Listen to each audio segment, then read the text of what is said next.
நாடாளுமன்ற தேர்தலில் அதிமுக கூட்டணியில் இணைந்துள்ள தேமுதிகவிற்கு 5 தொகுதிகள் ஒதுக்கப்பட்டுள்ளது. நாடாளுமன்ற தேர்தலில் அதிமுகவுடன் தேமுதிக கூட்டணி அமைத்துள்ள நிலையில் இரு கட்சிகளுக்கு இடையேயான தொகுதி பங்கீட்டு ஒப்பந்தம் அதிமுக தலைமை அலுவலகத்தில் கையெழுத்தானது. அதிமுக பொதுச் செயலாளர் எடப்பாடி பழனிசாமியும் தேமுதிக பொதுச் செயலாளர் பிரேமலதா விஜயகாந்தும் ஒப்பந்தத்தில் கையெழுத்திட்டனர். இந்த ஒப்பந்தத்தின்படி திருவள்ளூர், மத்திய சென்னை, கடலூர், தஞ்சாவூர், விருதுநகர் ஆகிய 5 தொகுதிகள் தேமுதிகவிற்கு ஒதுக்கப்பட்டுள்ளது.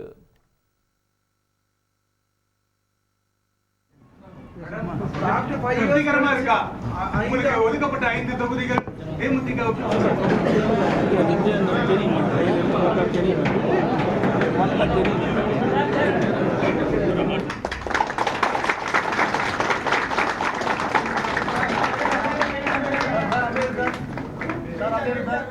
தேசிய முற்போக்கு திராவிட கழகத்திற்கு 5 தொகுதிகள் ஒதுக்குதென தீர்மானிக்கப்பட்டுள்ளது. 1 திருவள்ளூர் தனி, 2 மத்திய சென்னை, 3 கடலூர், 4 தஞ்சாவூர், 5 விருதுநகர். ஒப்பந்தம் கையெழுத்தான பிறகு பேசிய பிரேமலதா விஜயகாந்த் மாவட்ட செயலாளர்களின் விருப்பப்படி அதிமுகவுடன் கூட்டணி அமைத்துள்ளதாக தெரிவித்தார். மேலும் அதிமுகவுடனான இந்த கூட்டணி வரும் சட்டமன்ற தேர்தலிலும் தொடரும் என்றார். 2011 ஏற்பட்ட ஒரு மாபெரும் வெற்றி கூட்டணி மீண்டும் உருவாகி இருக்கிறது என்பதை இந்த நேரத்தில் மகிழ்ச்சியோடு தெரிவிச்சுக்கிறேன்.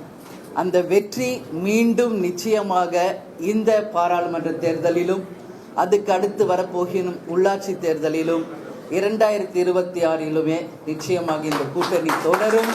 இந்த கூட்டணி ஒரு மாபெரும் வெற்றி கூட்டணியாகவும் அமையும் என்பதில் இந்த நேரத்தில் நான் சொல்றேன். நாளைக்கு அண்ணன் எடப்பாடியார் அண்ணனும் கூட அவருடைய அனைத்து மூத்த தலைவர்களும் நமது கழகத்திற்கு, நமது அலுவலகத்திற்கு வந்து இந்த கூட்டணி ஒரு மாபெரும் வெற்றி கூட்டணி என்பதை முதல்ல நிரூபித்து நாளைக்கு ஒரு மிகப்பெரிய ஒரு செய்தியை எங்க தலைமை கழகத்தில் உங்களுக்கு அறிவிப்போம் என்பதை இந்த நேரத்தில் நான் தெரிவிக்கிறேன். செய்திகளை உடனுக்குடன் தெரிந்து கொள்ள உடனே சப்ஸ்கிரைப் பண்ணுங்க.